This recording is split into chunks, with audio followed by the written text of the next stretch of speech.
अस्सलाम वालेकुम स्टूडेंट्स, मैं मोहम्मद मोहसिन खान हूँ और आप देख रहे हैं द ड्रग एजुकेटर।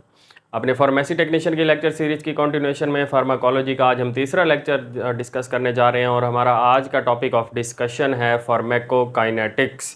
जी, तो फार्मेकोकाइनेटिक्स क्या होती है मैं आपको पहले फर्स्ट लेक्चर में भी बता चुका हूँ इंट्रोडक्शन टू फार्माकोलॉजी में कि बॉडी के रिस्पॉन्स की स्टडी जो है टुवर्ड्स ड्रग, ये फार्मेकोकाइनेटिक्स कहलाती है। Body's response to drugs including ADME, absorption, distribution, metabolism and elimination of the drug is known as pharmacokinetics। आप इस डेफिनेशन से पहले वाकिफ़ हैं, मैंने एक्सप्लेन किया था।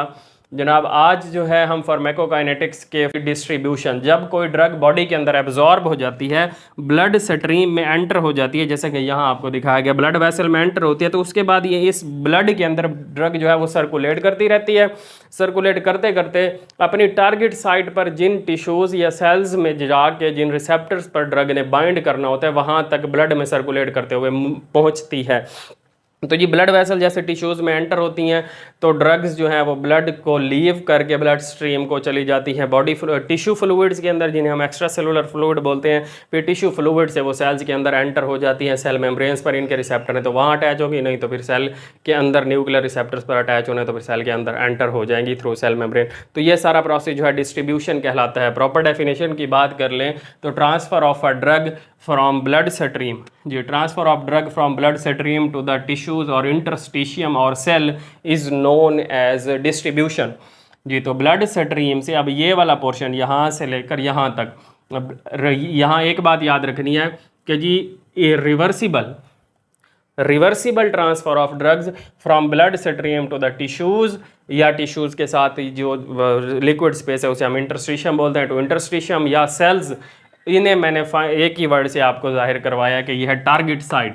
तो ये transfer of drug from blood stream to the target site is known as distribution. ये प्रॉपर डेफिनेशन हो जाएगी। जैसे ब्लड सर्कुलेशन में ड्रग आती है, आपने ये वाली देखनी है, आपने टैबलेट या सिरप लिया, वो जनाब एब्जॉर्ब होकर ब्लड सर्कुलेशन में आ गया। अब ये टैबलेट वाली ड्रग जो है सर्कुलेशन में पहुंचकर आपके ब्लड में पहुंचकर ये आपके प्लाज्मा प्रोटीन्स के साथ इसका कुछ हिस्सा जो है बाइंड कर लेता है। वो ड्रग बाउंड फॉर्म में मौजूद होती है आपके ब्लड के अंदर, और ड्रग का कुछ हिस्सा जो है वो फ्री फॉर्म में होता है। फ्रीली आपके ब्लड स्ट्रीम के अंदर जो है वो ड्रग मूव कर रही होती है। तो दो फॉर्म्स में ब्लड पहुँचती है आपके ड्रग पहुंचती है आपके ब्लड के अंदर, सर्कुलेट कर रही होती है फ्री फॉर्म में और बाउंड फॉर्म में। और यहाँ एक बात आपने लाजमी याद रखनी है कि हमेशा उस ड्रग का इफेक्ट आता है जो फ्री फॉर्म में हो। जो ड्रग बाउंड फॉर्म में हो, चाहे वो प्लाज्मा प्रोटीन्स के साथ हो या टिश्यू प्रोटीन्स के साथ बाउंड हो ड्रग, उसका इफेक्ट नहीं आता होता। तो जनाब ड्रग से ब्लड सर्कुलेशन में आकर प्लाज्मा प्रोटीन्स के साथ बाइंड कर लेती है, लेकिन ये बाइंडिंग रिवर्सिबल होती है मोस्ट केसेस में।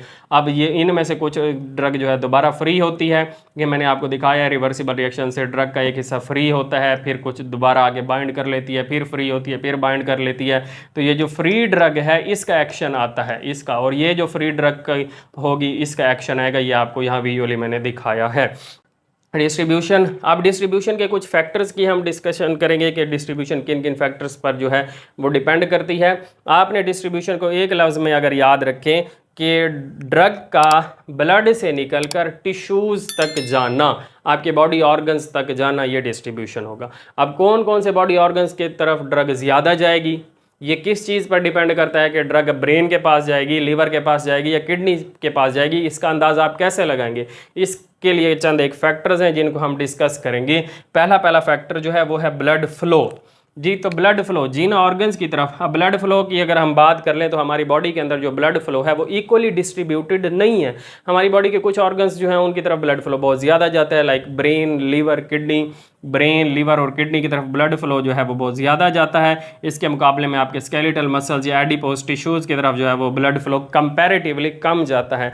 तो जिन टिश्यूज़ की तरफ ब्लड फ्लो ज़्यादा जाएगा उन टिश्यूज़ के पास ड्रग के जाने के चांसेस ज़्यादा हैं, ड्रग उन टिश्यूज़ में ज़्यादा जाएगी।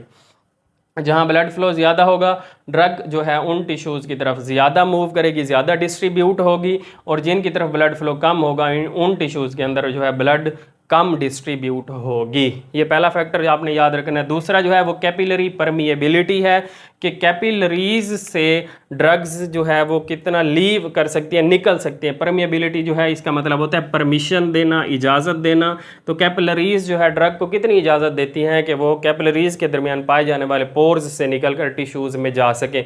अब मुख्तलिफ टिश्यूज़ के अंदर कैपिलरीज की परमिएबिलिटी मुख्तलिफ होती है। लाइक आपका जो ब्रेन है उसके अंदर जो मुख्तलिफ कैपिलरीज हैं, उन कैपिलरीज के दरमियान जो गैप जंक्शंस होते हैं, जो स्लिट्स होती हैं, वो बहुत कम होती हैं, तकरीबन नहीं होती। वहाँ आपकी जो ब्लड कैपिलरीज हैं वो कॉन्टीन्यूस होती हैं। अगर मैं दिखाऊँ आपको कि जनाब ये आपकी एक ब्लड कैपिलरी है, ये अगर आप कंसीडर करें ये आपकी ब्लड कैपिलरी है, तो नॉर्मली ब्लड कैपिलरीज की जो दीवारें हैं ना ये डिसकॉन्टीन्यूस होती हैं। बहुत सारे टिश्यूज़ में इनके दरमियान जो है छोटे छोटे स्लिट्स होते हैं, गैप्स होते हैं। लेकिन आपके ब्रेन के अंदर जो ब्लड कैपिलरीज हैं उनके दरमियान कोई गैप्स नहीं होते, उनमें कोई स्लिट्स नहीं होते। तो जनाब यही बात हम कर रहे हैं कि कैपिलरी परमिएबिलिटी मेम्ब्रेन्स जो हैं वो कॉन्टीन्यूअस होती हैं, इनमें कोई गैप्स नहीं होते ब्रेन के अंदर। तो फिर ब्रेन में जो है गैप्स नहीं है, तो फिर ड्रग जो है इन कैपिलरी से निकल कर नहीं जा सकेगी ब्रेन के अंदर, तो ड्रग की ब्रेन के अंदर डिस्ट्रीब्यूशन कम हो जाएगी इस वजह से, कैपिलरी परमिएबिलिटी की वजह से।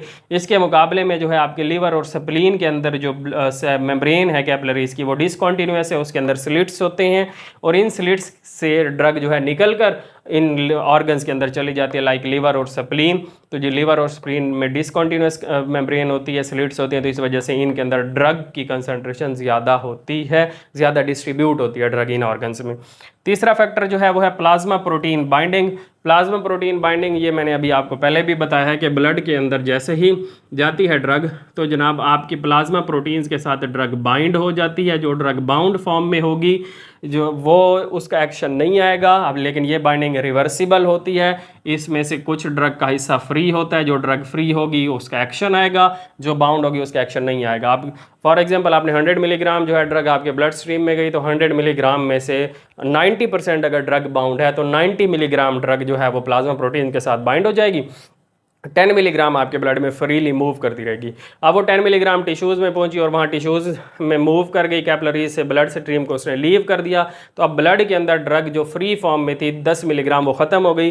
तो फिर और जो है 9 मिलीग्राम जो है वो फ्री होगी प्लाज्मा प्रोटीन से, क्योंकि 10% की रेशो चल रही है। 9 मिलीग्राम फर्दर जो है वो रिलीज़ होगी आपके ब्लड वेसल्स ब्लड में फ्री फॉर्म में आएगी और उस वो फ्री फॉर्म वाली ड्रग जो है टिश्यूज़ में एंटर होगी और वो इफेक्ट शो करेगी। इसी तरह से फर्दर जब ये फ्री फॉर्म वाली ड्रग यूज़ होती जाएगी तो मज़ीद बाउंड ड्रग जो है वो फ्री होती जाएगी। ये प्लाज्मा प्रोटीन बहुत अहम फैक्टर है डिस्ट्रीब्यूशन के लिए, तो ये हो गया, याद रख लिया आपने। उसके बाद चौथा फैक्टर है अपेरेंट वॉल्यूम ऑफ डिस्ट्रीब्यूशन। ये वॉल्यूम ऑफ डिस्ट्रीब्यूशन है, आप इसे याद रखिएगा, ये अपेरेंट वॉल्यूम ऑफ डिस्ट्रीब्यूशन है। वॉल्यूम ऑफ डिस्ट्रीब्यूशन और अपेरेंट वॉल्यूम ऑफ डिस्ट्रीब्यूशन में थोड़ा सा फ़र्क है। ये बहुत ज़्यादा टेक्निकल टर्म है और इसको समझाने के लिए बहुत ज़्यादा डिटेल चाहिए, तो मैं आपको ज़्यादा डिटेल में नहीं बात करूँगा। बस इतनी सी इसकी डेफिनेशन की हम बात करेंगे कि amount of body fluid required to dissolve the administered drug completely. जी, एडमिनिस्टर्ड ड्रग, जो ड्रग आपने एडमिनिस्टर की है, फॉर एग्जांपल आपने 100 मिलीग्राम ड्रग दी है, तो उस 100 मिलीग्राम ड्रग को कम्प्लीटली डिसॉल्व करने के लिए आपके बॉडी फ्लूइड की कितनी अमाउंट चाहिए, कितना वॉल्यूम चाहिए? 10 लीटर चाहिए, 20 लीटर चाहिए, 40 लीटर चाहिए, 100 लीटर, 200 लीटर। यह अपेरेंट वॉल्यूम ऑफ डिस्ट्रीब्यूशन होता है और इसकी वैल्यू 300 लीटर्स तक जा सकती है, 200 से 300 लीटर्स तक। हालांकि हमारी बॉडी में एक्चुअली इतना फ्लूइड नहीं होता, इस वजह से इसे अपेरेंट वॉल्यूम ऑफ डिस्ट्रीब्यूशन कहा जाता है।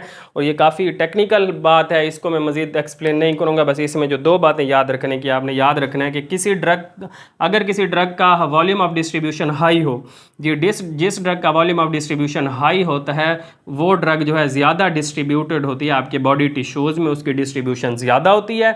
और जिस ड्रग का वॉल्यूम ऑफ डिस्ट्रीब्यूशन लो हो उस ड्रग की डिस्ट्रीब्यूशन लेस होती है। ये दो बातें आपने लाजमी याद रखनी है। वॉल्यूम ऑफ डिस्ट्रीब्यूशन निकालने का एक छोटा सा फार्मूला है कि जी volume of distribution is equal to dose administered over plasma concentration of drug. आपने 100 मिलीग्राम ड्रग दी और आपके प्लाज्मा के अंदर जो है प्लाज्मा के अंदर उसमें से 10 मिलीग्राम पहुंची है 0 टाइम पर, तो जनाब आप 100 को 10 पे डिवाइड करेंगे तो जो आंसर आएगा 10 लीटर, वो आपका वॉल्यूम ऑफ डिस्ट्रीब्यूशन डिस्ट्रीब्यूशन होगा।